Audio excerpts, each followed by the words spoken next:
कारण सरकारजवळ जर शेतकऱ्यांना द्यायला पैसे नसतील तर मंत्र्यांचे बंगले हरास करा आणि मंत्र्यांच्या गाड्या हरास करा. त्यातून जो पैसा येईल तो शेतकऱ्यांच्या कर्जमाफीसाठी वापरा. राज्य सरकारने जी अहिल्यादेवी होळकर कर्जमुक्ती योजना आणली आहे, या योजनेमध्ये अजूनही लाखो शेतकरी वंचित राहणार आहेत. नियमित कर्जदार शेतकऱ्यांना सरकार फक्त 50,000 रुपये अनुदान देणार आहे. त्यामुळे नियमित कर्ज भरून आम्ही गुन्हा केला का, असा संतप्त सवाल महाराष्ट्रातल्या नियमित कर्जदार शेतकऱ्यांकडून येतो आहे.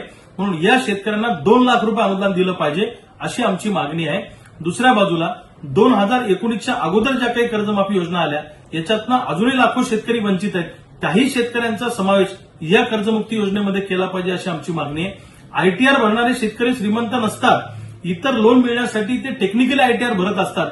त्यामुळे त्याही शेतकऱ्यांचा समावेश या कर्जमाफी योजनेमध्ये केला पाहिजे अशी आमची मागणी आहे. आणि अनेक बँकांनी शेतकऱ्यांच्या अपरोक्ष परस्पर कर्ज पुनर्गठन केलेलं आहे.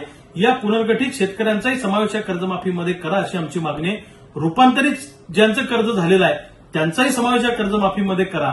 आणि सिबिल आमचं खराब होणार आहे या तडजोड योजनेमुळे, त्याच्यासाठी राज्य सरकारनं रिझर्व्ह बँकेशी बोललं पाहिजे आणि रिझर्व्ह बँकेनी नॅशनलाइज बँकांना आदेशित केलं पाहिजे की सिबिल खराब करू नका शेतकऱ्यांचं.